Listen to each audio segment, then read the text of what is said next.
Участники автоэкспедиции, организованной новгородскими журналистами холдинга Агентства информационных коммуникаций и нашими коллегами из издания БНК, день гостили в Сыктывкаре. В столице республики Коми земляки отыскали исторические следы путешествия новгородцев к северным берегам Печоры и узнали немало удивительных фактов из жизни местных народов. Очередной репортаж с колес подготовила наш специальный корреспондент Юлия Бабич. Зафиксированы случаи, что после охоты на медведя охотники заказывали священникам службу по убитому медведю. А все потому, что в Коми верили, человек может обратиться в медведя, поэтому животное считали родственником, но не отказывались от охоты на него. Вот такой парадокс.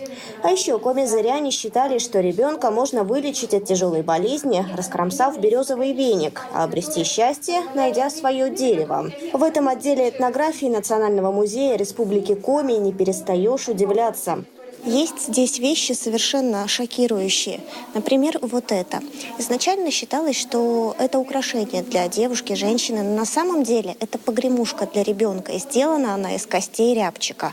Выяснился в ходе экскурсии такой любопытный факт. Оказывается, новгородцы заложили традицию особого почитания Параскевы Пятницы в этих землях. Об этом есть сведения в документе XIX века. Документ, который зафиксировано, что в XVI веке выходцы из Новгорода приходят в Иб, непосредственно из Новгорода Муравьевы, приносят с собой икону Параскевы Пятницы и ставят ей храм.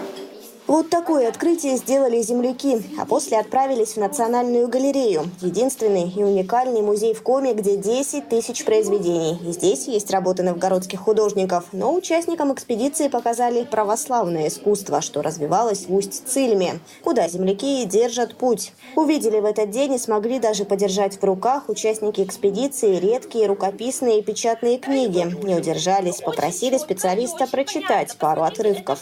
Что сиднесь безмолвие, многое на земли, что безмолвие много и молчания много. Больше 2 десятков книг в этот день были в распоряжении земляков. Ученые бы назвали это редкой удачей. Удивительно, но мне разрешили взять в руки книгу XIX века.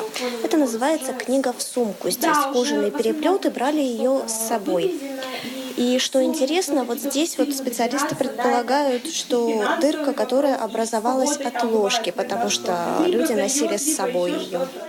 Собственно, в XIX веке, кроме таких книг и ложки, в дорожной сумке мало что можно было найти, если верить исследованиям Татьяны Бровкиной. Это сегодня там много вещей необходимых и не очень. Вернул к дням современным участников экспедиции мастер-класс от Сбербанка. Земляки не только восстанавливают исторические связи, но и прокладывают новый туристический маршрут. И часто по пути исследования в суете путешественник забывает снять нужное количество наличных. Специалисты напомнили, в таких случаях на помощь приходят онлайн-сервисы Сбербанка. А если интернет недоступен, то достаточно простой команды через СМС, и деньги сразу перечисляются на нужный счет. В пути все работает как часы. Освежив знания, участники автопробега отправились на чаепитие в Дом дружбы народов Республики Коми. Пообщались с представителями землячества Русь-Печорская, которому уже 28 лет, и узнали любопытные факты из жизни Усть-Цильмы, где любят петь и создавать семейные музеи. Совсем скоро земляки увидят это своими глазами. До пункта назначения